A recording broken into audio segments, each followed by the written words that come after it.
नमस्कार मित्रों, आज सिद्धू ने सट में चंडीगढ़ से देश के प्रतिष्ठित संपादक अजय शुक्ल जी हमारे साथ जुड़े हैं। अजय जी, आपका स्वागत है।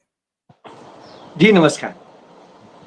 आज जो चर्चा करना है, जिस पर बहस होना चाहिए, वो ये है कि कल लाल किले पर से जब प्रधानमंत्री भाषण कर रहे थे तो आमतौर पर राज्यसभा में विपक्ष के नेता मल्लिकार्जुन खड़गे और लोकसभा में विपक्ष के नेता राहुल गांधी, उनकी उपस्थिति वहां पर होना अनिवार्य हम तो मानते थे, मगर कल वो अनुपस्थित रहे।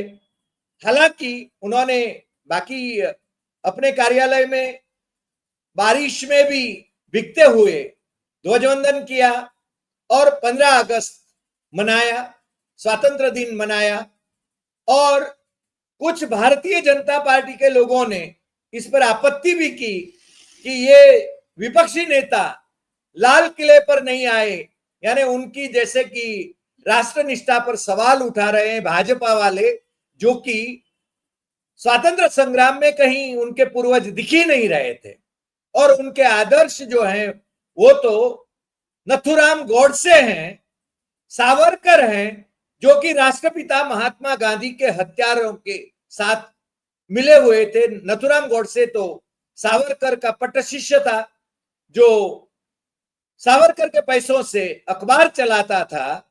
उसी अखबार में वो न केवल महात्मा गांधी को बल्कि पंडित जवाहरलाल नेहरू को, सरदार पटेल को, नेताजी सुभाष चंद्र बोस को, उनको मार डालने के लिए व्यंग्य चित्र, कार्टून्स छापता था। ये उनकी मानसिकता है और ये उनके लिए आदर्श है। अजय जी, आप तो इतिहास के भी ज्ञाता हैं, आप वर्तमान में भी सब जानकारी रखते हैं। आपको क्या लगता है, क्यों राहुल गांधी और मल्लिकार्जुन खड़गे कल लाल किले पर नहीं गए? अजय जी। देखिए जी हरि भाई, आपको सादर नमस्कार और हमारे सभी दर्शकों को बारंबार नमस्कार। और मैं सबसे पहले तो ये कहूंगा कि सभी को राष्ट्र की, भारत की गणराज्य की स्वतंत्रता दिवस के लिए बहुत बहुत शुभकामनाएं, बधाई। मैं आपको बात शुरू करूं उसके पहले एक फोटो दिखाना चाहूंगा। एक इतिहास है और वो इतिहास है उस जगह का। ये वो जगह है, ये एक सेकेंड देखिएगा, इसको मैं थोड़ा बड़ा करता हूं तो शायद आप देखें।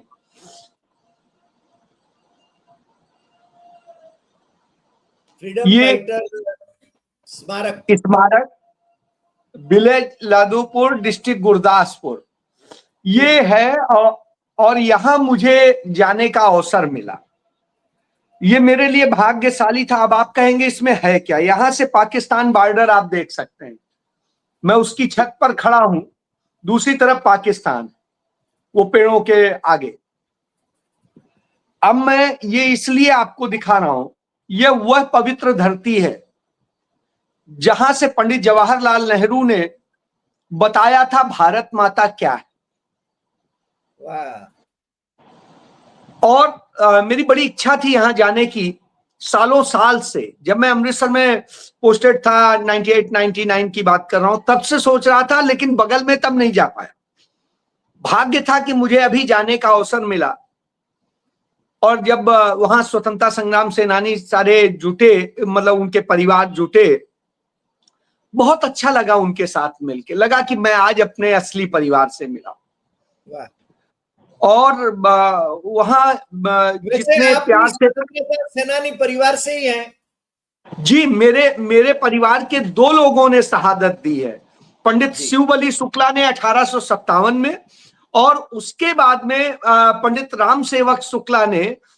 तो इस तरह से 2 लोग शहादत देने वाले हैं। और फिर सबसे पहला हिंदी का अखबार जो है, जिस पर भारतीय पत्रकारिता दिवस मनाया जाता है, वो 1826 में जो है हमारे परिवार के ही जा करके कानपुर से कलकत्ता में जो है निकाला था तो वो है, अखबार भी हमारे परिवार की देन है। तो मैं ये कहूंगा कि ये मेरे लिए गर्व की बात है, इसीलिए मैं कह रहा हूं मुझे अपने परिवार से लगा कि आज असली परिवार से मिल रहा हूं, तो बड़ी खुशी हुई। अब मैं इस पर आता हूं। इनमें से जितने परिवार थे, किसी परिवार ने इस भारत की सरकार से या राज्य की सरकार से कभी कुछ लिया नहीं कि हमारे परिवार स्वतंत्रता संग्राम सेनानी थे तो हमें नौकरी दे दो, हमें ये दे दो, हमें वो दे दो। किसी ने कुछ नहीं लिया, सब अपने अपने ढंग से उसी तरह काम कर रहे हैं। तो जो पंडित नेहरू ने भारत माता की पूरी परिभाषा दी थी, उसी परिभाषा का उन्होंने पालन किया कि भारत माता क्या है और उन भारत माता के लिए कैसे समर्पण का भाव होता है। तो साहब, मैं इसका जिक्र इसलिए कर रहा हूं, मैं तो एक छोटी सी जगह गया, किसी के परिवार के एक व्यक्ति ने, किसी के परिवार के किसी व्यक्ति ने जेल काटी, किसी ने कोई शहीद हुआ, बहुत सारे लोग। लेकिन राहुल गांधी किस परिवार से आते हैं? जिस परिवार के 11 लोग शहीद हुए, पंडित गंगाधर नेहरू से शुरू करें, मोतीलाल नेहरू की बात करें, मोतीलाल नेहरू की पत्नी स्वरूप रानी जी की बात करें, उसके बाद में कमला जी की बात करें, उसके बाद में पंडित नेहरू के बहनोई की बात करें, उनके ताऊ जी के बच्चों की बात करें, उनकी बात करें, किसकी बात करिए? 11 शहादतें। और पंडित नेहरू के बच्चे यानी श्रीमती इंदिरा गांधी और राजीव गांधी, वो इस देश के लिए शहीद हो गए। राहुल गांधी कौन है? उन्हीं इंदिरा गांधी के पोते हैं और उन्हीं राजीव गांधी के बेटे हैं। उनकी मां को मैं उससे बड़ी त्याग और बलिदान की मूर्ति मानता हूं। उनके पास ऑप्शन था, प्रॉपर्टी थी इटली में, ऐसे जी सकते थे।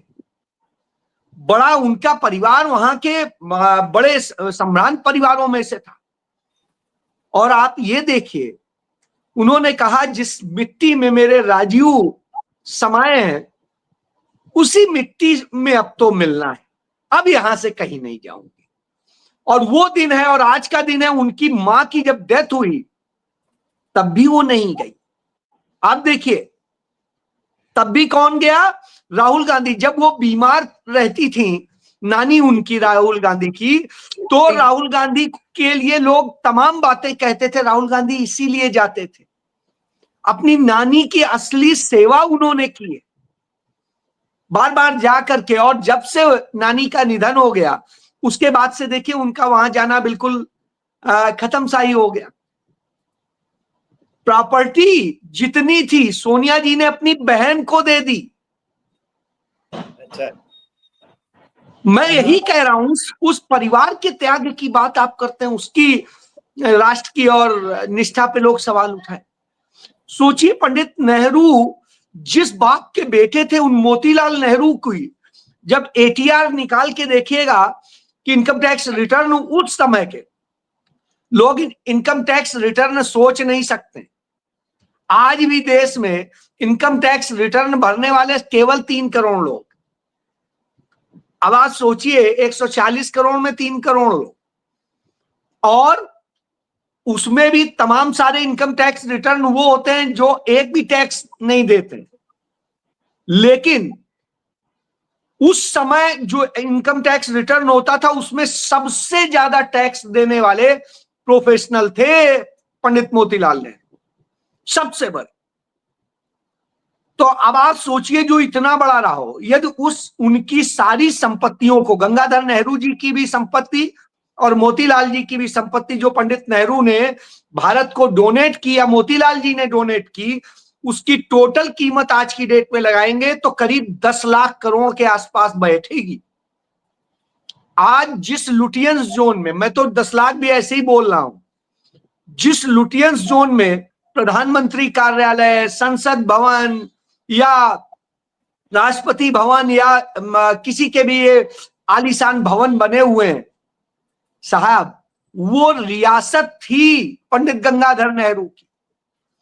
जो नहरी रियासत उन्हें मिली थी उनके ग्रेट ग्रैंडफादर राजकौल को, जब वो कश्मीर से आए थे फारूक सियार के समय में।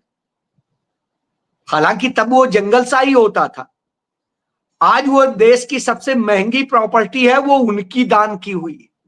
अब चाहे उसकी 10 लाख करोड़ लगा लीजिए, 50 लाख करोड़ लगा लीजिए, कोई कीमत लगा लीजिए, कीमत उसकी है नहीं असल में। एक चीज। अब आइए फिर मोतीलाल जी ने पहले 1919 में जिस भवन में श्रीमती इंदिरा गांधी का जन्म हुआ उसका नाम क्या था? स्वराज भवन। आप देखिए उस समय 1919 में श्रीमती इंदिरा गांधी उसी घर में जन्म ली और वो घर उन्होंने देश की आजादी की लड़ाई लड़ने के लिए कांग्रेस पार्टी को डोनेट कर दिया। और कांग्रेस पार्टी का भी ये इंदिरा भवन बनने के पहले तक, यानी इतने सालों तक जिस कांग्रेस पे तमाम आरोप लगाते हैं, वो कांग्रेस अपना राष्ट्रीय कार्यालय नहीं बना पाई थी। वही स्वराज भवन उनका राष्ट्रीय कार्यालय था जी, जो उनका रजिस्टर्ड कार्यालय। अब आप समझिए दूसरी चीज, उसके बाद उन्होंने नए भवन में शिफ्ट किए, बाद में वो आनंद भवन भी डोनेट कर दिया जी। अब आप देखें, इसके बाद आप आगे बढ़िए, उनकी प्रॉपर्टी की बात जब करते हैं आप, तो आप देखिएगा कि तमाम जो वहां पर जमीन थी, वहां की, आगरा की, कानपुर की, वो तीनों जमीनें उन्होंने वो भी दे दी। कानपुर के फूलबाग में पंडित जवाहरलाल नेहरू की वसीयत लगी हुई है, सब उसमें पत्थर पे वसीयत लगी है, पढ़ लीजिए पता चल जाएगा। चूंकि मैं तो कानपुर का मूल निवासी हूं इसलिए, और गर्व भी महसूस करता हूं कि उस गांव से हूं जिस गांव से इस देश की आजादी की पहली लड़ाई लड़ी गई, जिस गांव ने पेशवाज को शरण दी, जिस गांव में रानी लक्ष्मीबाई पली बढ़ी हुई, बिठूर। तो जी उस बिठूर से हूं। तो मेरे लिए एक गर्व की बात है। मैं तो उसके लिए करता हूं कि हम तो उस समय से हैं जब पेशवाज को कोई जगह देने को तैयार नहीं था, तो हमारे गांव ने गंगा के किनारे की वह जमीन दी थी। और उसी समय पहली शहादत मेरे परिवार के पंडित शिवबली शुक्ला जी ने दी थी। तो यह स्थिति है। अंग्रेजों ने हमारी जमीन जायदाद सब जब्त कर लिया था। उसके बाद में हमारे पुरखों को, जो पंडित रामसेवक शुक्ला थे, वो उनकी ससुराल में जाकर के रहना पड़ा था। तो ये बता रहा हूं, जिसमें वो चूंकि बड़े लोग थे तो उन्होंने वो गांव हमारे पंडित रामसेवक शुक्ला जी को दे दिया था, ससुराल वालों ने उनके, इसीलिए उस गांव का नाम शुक्लनपुर हुआ पड़ा। अच्छा। तो आपको ये उदाहरण के लिए इतना बता रहा हूं कि ये होता है। लेकिन हमारा तो चलिए छोटा छोटा चीज है, इतनी बड़ी शहादतें देने वाले परिवार के राहुल गांधी के लिए आप ये करते हैं। आजादी की लड़ाई में जिस आरएसएस के एक आदमी का नाम आप नहीं बता सकते हैं जिसने लड़ाई लड़ी होगी, और जिस सावरकर को आप गांधी जी से ऊपर लाके खड़ा कर देते हैं। साहब वो सावरकर था कौन? जो एक अनैतिक यौन संबंधों यानी रेप के मामले में फंसा था और उस मामले में गिरफ्तार हुआ था इंग्लैंड में। और उसके बाद वहां से जब वो निर्वासित किया गया, ले जाया जा रहा था कैद में, तब आप देखिए उसने भागने की कोशिश की थी टॉयलेट के रास्ते से। अब आप सोचिए कितना घिनौनी सी स्थिति। इससे अच्छा तो मर जाए आप टॉयलेट के रास्ते से घुस के निकलने की कोशिश। और उसके बाद जब पकड़ा गया तो पुलिस के लोगों पे हमला करने के आरोप में और उसमें पकड़ा गया था। उन सब मामलों में, हत्या की साजिश के मामले में, उसमें उसको सजा हुई थी, ना कि उसे कोई देश की आजादी की लड़ाई लड़ने में सजा हुई थी, ना कि उसे इस पर सजा हुई थी कि वो कोई उसने ऐसा काम कर दिया था देश के लिए कि वो आने के बाद उसने क्या किया। जब आप याद करिए 1921 में खिलाफत आंदोलन हुआ और उस समय, उस वक्त में महात्मा गांधी ने मुसलमानों को, सिखों को और हिंदुओं को एक करके लड़ाई लड़ने का जब वो किया, उस वक्त डॉक्टर हेडगेवार भी अरेस्ट हुए थे, लेकिन उन्होंने वहीं से नाता तोड़ लिया था। उन्हें अंग्रेजों ने कुछ वक्त बाद छोड़ दिया और उन्होंने बिल्कुल किनारा कर लिया और कभी उसके बाद नहीं लड़े। और सावरकर को जेल से उसी समय में छोड़ा, माफी दी, जो उसने आधा दर्जन से ज्यादा बार, 8 बार या 9 बार जो भी है, माफी मांगी। डॉक्यूमेंटेड हिस्ट्री है, नेशनल आर्काइव्स में पढ़े हैं जी। तो वो जो है, जो उसने माफी मांगी, उसके बाद में 1921 में ही छोड़ा कि जाओ तुम उन पूरे आंदोलनों को, क्रांतियों को, सबको खत्म करने के लिए काम करो, हम तुम्हें पेंशन भी देंगे, और दिया। तो जो इतने बड़े गद्दार रहे हो, जिस आदमी ने 1925 में आरएसएस बना के और फिर ये किया कि नहीं, आपका कोई आंदोलन से लेना देना नहीं है, किसी से नहीं है, आप सिर्फ जो है इस पे काम करिए, यानी देश को तोड़ने का काम शुरू किया। और उधर जिन्ना को, जो जिन्ना कन्वर्टेड मुसलमान था, कन्वर्टेड था, उस जिन्ना, लोहाना थे यहाँ के, हमारे मोटी पैनल के, जी सौराष्ट्र के, जी, उस जिन्ना को इंग्लैंड से कहा कि अब तुम यहां से जाओ भारत, और वहां जाके मुस्लिम लीग बना के मुसलमानों को एक करो, तुम मुसलमानों को करो, तुम हिंदू महासभा के नाम से हिंदुओं को करो, और दोनों तोड़ दो इस देश। टू नेशन थ्योरी किसने दी? सावरकर ने। तो 1923 में हिंदुत्व ग्रंथ लिखा जी। और इसके बाद आप देखिए 1937 में मुस्लिम लीग लाहौर अधिवेशन में पास करती है कि हमें अलग मुसलमान देश चाहिए। थोड़ा करेक्शन मैं कर लूं, 1937 में अहमदाबाद में सावरकर ने हिंदू महासभा की अध्यक्षता में ये कहा, हिंदू और मुसलमान दो अलग राष्ट्र हैं। और 1940 में 23 मार्च 1940 लाहौर में जिन्ना की अध्यक्षता में फजलुल हक ने प्रस्ताव रखा, पाकिस्तान वाला, जिसमें पाकिस्तान का जिक्र नहीं था, मगर मुसलमानों का अलग राष्ट्र चाहिए था। वही, सॉरी इंटरप्शन। जी नहीं, बिल्कुल बिल्कुल सही है। मैं इसको नहीं, इसके पहले मैं जो 1937 की बात कर रहा हूं, वो भी एक है। 1937 में लाहौर में मुस्लिम लीग ने एक प्रस्ताव रखा कि हमें अलग मतलब मुस्लिम उसका वो चाहिए, बाहुल्य वाला एक देश चाहिए, और वो प्रस्ताव नहीं आ पाया था, लेकिन उस पर बात हुई। और इन्होंने उसी 1937 में नागपुर के अपने अधिवेशन में ये बात कही, क्या नाम है, सावरकर ने। उसके बाद जो अहमदाबाद, नहीं, मैं आ रहा हूं। अहमदाबाद में तो आधिकारिक तौर पे प्रस्ताव आ गया था, जो पास हुआ था। और 1940 वाला है, वो भी प्रस्ताव पास हुआ था। तो मेरा कहने का मतलब है, ये दो प्रस्ताव तो पास हो गए। शुरुआत हो गई थी 1937 से, जब इनकी सरकारें बनना शुरू हुई थी, और फिर यही दोनों सरकारें बना करके राज कर रहे थे 3 राज्यों में। और उसके बाद वही एक हिंदुओं को मरवाता था, एक मुसलमानों को मरवाता था, और साथ मिलकर सरकार चलाते थे और कहते थे टू नेशन चाहिए। तो ये इसलिए बता रहा हूं कि ये इनकी हिस्ट्री एक दिन की नहीं है, देश को तोड़ने की लगातार आ रही। अब आ जाता हूं मेन जगह। आज की जो सरकार है वो क्या कर रही है? आज वो भी तोड़ने की बात कर रही है। जब 80-20 की आप बात करते हैं, तो फिर वहीं आ जाते हैं तोड़ने की। यदि सारा मुसलमान चला गया होता, तो जितना बड़ा भारत को भारत देश मिला, इतना भी नहीं मिलता। इसका भी मतलब भारत जो है 40% से अधिक चला जाता। ये तो कहिए, हमने जो मुसलमानों को रोका, उस कारण से हमें हिंदुस्तान बड़ा हिस्सा मिला।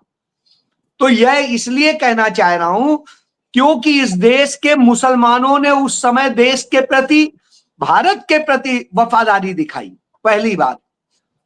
अब आ रहा हूं मेन मुद्दे पे।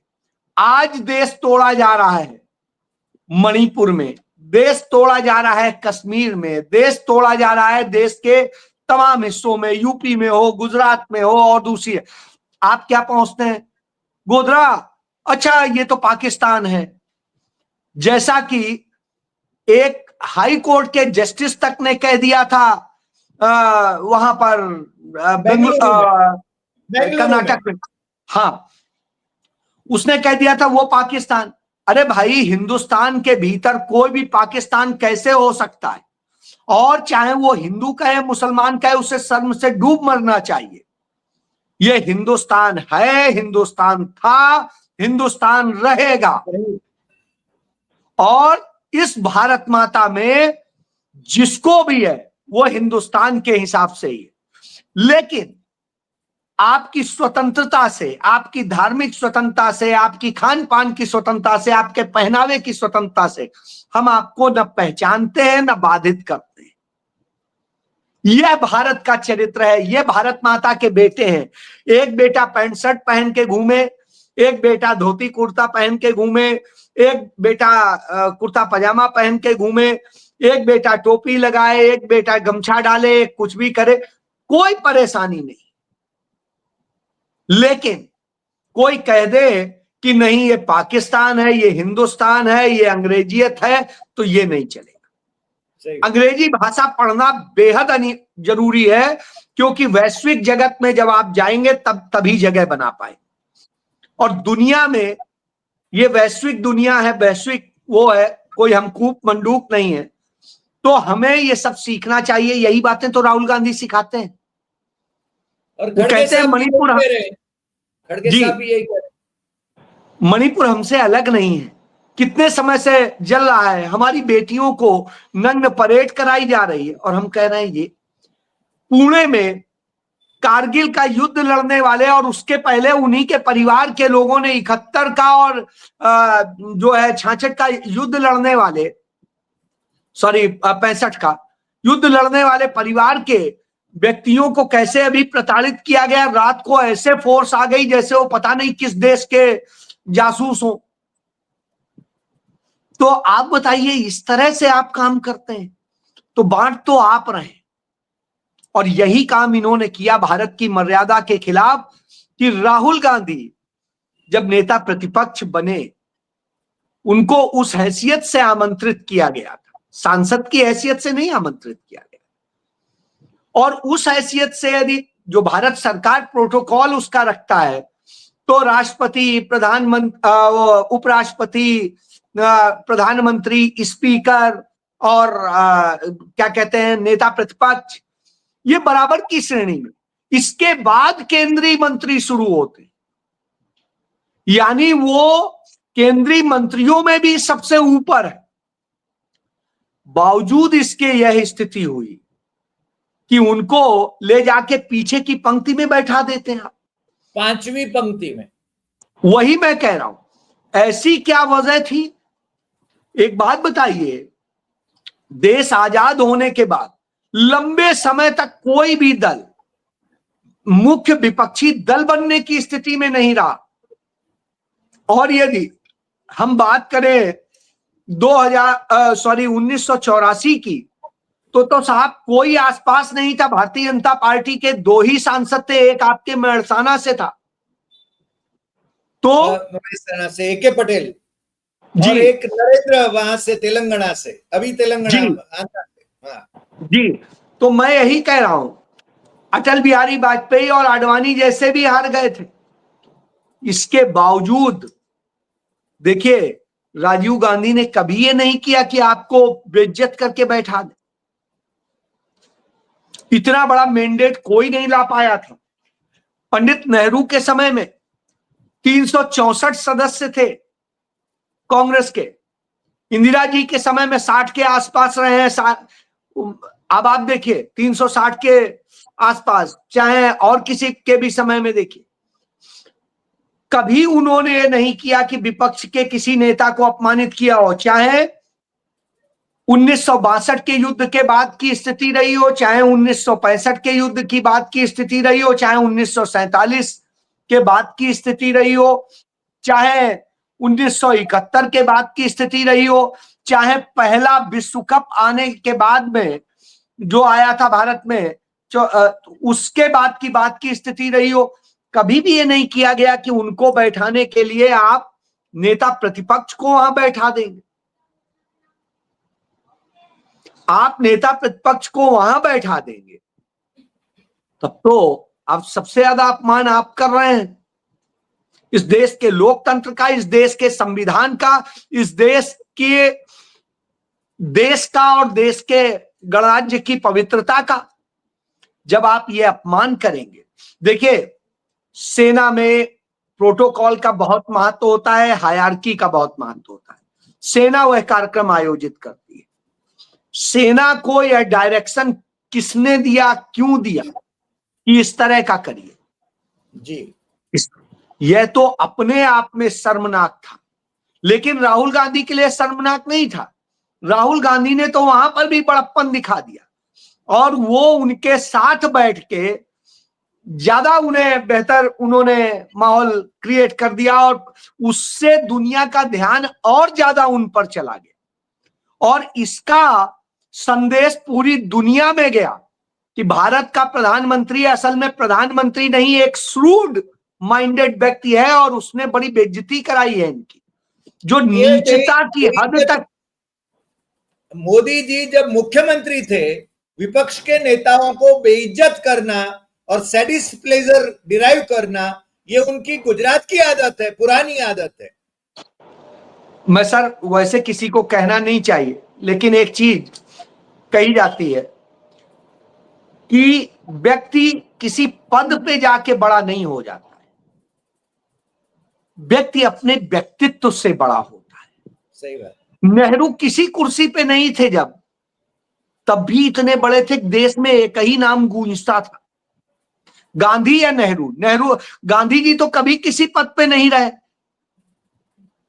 दुनिया में नाम गूंजता है। 135 देशों में जो है उनकी 135 या 137 देशों में उनकी प्रतिमाएं लगी हुई। पंडित जवाहरलाल नेहरू की करीब 64-65 देशों में प्रतिमाएं लगी हुई, उन देशों ने लगाई है। जब पंडित नेहरू पहली बार अमेरिका गए तो अमेरिका के इतिहास में पहली बार ट्रूमैन ने प्रोटोकॉल तोड़ के उन्हें प्लेन तक रिसीव किया आके, अमेरिका की हिस्ट्री में पहली बार था। पंडित नेहरू रसिया गए तो आप देखिए रसिया की जनता सड़कों पर उनके लिए थी, कोई इंडियन डियास्पोरा के लोग नहीं। पंडित नेहरू जब इंग्लैंड गए या अमेरिका गए तो वहां की जनता सड़कों पे थी। पंडित नेहरू जब जिस देश में गए तो उनको देखने मिलने के लिए उन देशों की जनता उतरती थी। भारत सरकार नहीं कोई इवेंट आयोजित करती, यहां तो अडानी अंबानी के जरिए इवेंट आयोजित कराए जाते हैं, भारत सरकार का हमारा आपका पैसा लगाया जाता है। तो इससे आप समझ सकते हैं कि किस तरह की स्थिति में। तो बहरहाल राहुल गांधी किसी उसके मोहताज नहीं, राहुल गांधी है। आप कुछ समझिए न समझिए, वो जहां खड़े होते हैं अपने आप इस देश को प्यार करने वाला, इस देश को जो भी बलिदान करने वाला, त्याग करने वाला है, वो उनके पीछे चुपचाप खड़ा हो जाता है, कोई सवाल नहीं करता है। जो देश के गद्दार थे वही उन पर सवाल उठाते हैं, जो अंग्रेजों की मुखबिर थे वो सवाल उठाते हैं, जो अंग्रेजों को सलामी देते थे वो सवाल उठाते हैं। तो इससे आप समझ सकते हैं कि राहुल गांधी हैं क्या। तो राहुल गांधी के आगे वो किसी पद पे न रहे, तब भी वो नरेंद्र मोदी से बड़े हैं, बड़े रहेंगे। नरेंद्र मोदी इसलिए बड़े हैं क्योंकि वो उस बड़ी कुर्सी पे बैठे। तो एक व्यक्ति यदि कुर्सी पे बैठता है तो कुर्सी अपने आप को छोटा महसूस करती है, जैसे पंडित जवाहरलाल नेहरू। और एक व्यक्ति होता है जब कुर्सी बहुत बड़ी होती है और वो उस पे बैठता है, उसका नाम है नरेंद्र मोदी। तो आज वास्तव में यह स्थिति। सर ये तो यानी पहले तो टावरिंग पर्सनालिटीज थे, अब बौनों का दिन आ गया है। ये बौने लोग हैं जो शासन में बैठे हैं।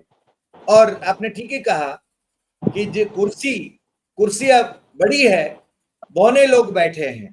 मैं इसमें एक और चीज जोड़ दूं, देखिए राहुल गांधी की देशभक्ति देखिए, देश प्रेम देखिए। आज भी वंदे मातरम कांग्रेस का ही दिया हुआ सॉन्ग है, हमारी आजादी की लड़ाई में लड़ा जाता था। आप कांग्रेस का कोई कार्यक्रम, राष्ट्रीय कार्यक्रम शुरू होता है या स्टेट का कार्यक्रम शुरू होता है तो पहले उसमें वंदे मातरम ही गाया जाता है, वहीं से शुरू होता है।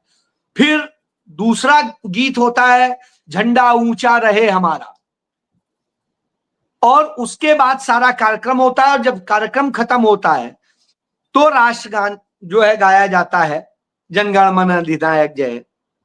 अब आप एक चीज समझिए, मैं तो बड़ी ईमानदारी से कहता हूं, भाजपाइयों से कह दीजिए वंदे मातरम पूरा सुना दें, जो कहेंगे हार जाएंगे, नहीं सुना पाएंगे। चलिए छोड़ दीजिए इन सब बातों को, छोड़ कुछ नहीं, झंडा ऊंचा रहे हमारा पूरा नहीं सुना सकते, जनगण मन भी नहीं पूरा सुना पाएंगे। पहली बात, इन सब से अलग मैं बात करता हूं। इंदिरा भवन कांग्रेस के मुख्यालय पे झंडारोहण हुआ, राहुल गांधी वहां पहुंचे, मल्लिकार्जुन खड़गे ने ध्वजारोहण करना था। और ऐसी स्थिति में राहुल गांधी आप देखिए शुरुआत से लेके आखिरी तक खड़े रहे, कोई छाता लगा के नहीं खड़े रहे।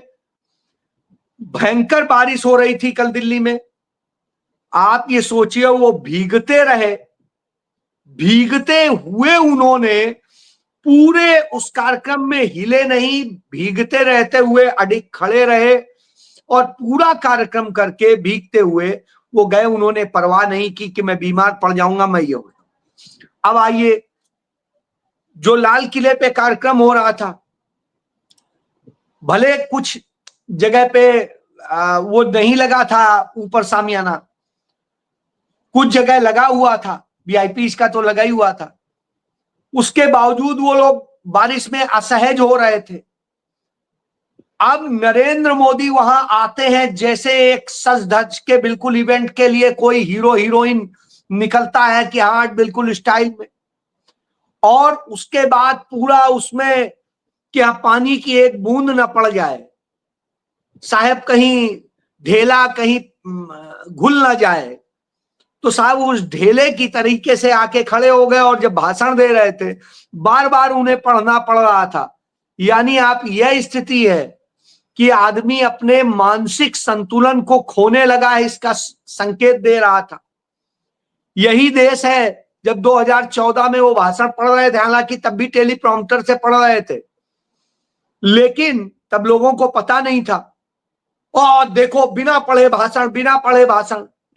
अब भाषण दिया 103 मिनट के भाषण में एक शब्द काम का बोला हो तो बता दीजिए। हमने उसको old wine in old bottle कहा था। बिल्कुल पुरानी बात है। जी जी जी, तो आरएसएस का नाम लिया उन्होंने जी, जिसका कोई योगदान नहीं, जिसके एक आदमी का नाम वो खुद नहीं गिना पाए। नहीं, मगर कुर्सी बचाना है ना। हाँ हाँ, वही था, मोहन भागवत को मोहना था, इसलिए साहब वो करना जरूरी था। तो यानी कुर्सी बड़ी है, राष्ट्र बड़ा नहीं है। तो राष्ट्र का वास्तविक सम्मान तो राहुल गांधी ने किया, ना कि नरेंद्र मोदी ने किया, ये कहने का सेंस। सही बात है। अजय जी, आप आज जुड़े और जिस प्रकार से इतिहास के पन्नों को भी आपने पलटा, यानी हमारे ध्यान में लाया और ये सब विश्लेषण किया, उसके लिए हम आपके आभारी हैं। और फिर भी मिलेंगे नए विषय के साथ। और दर्शकों को भी हम विनती करते हैं कि कमेंट बॉक्स में आप अवश्य अपनी राय लिखें और ये वीडियो ज्यादा से ज्यादा शेयर करें। नमस्कार।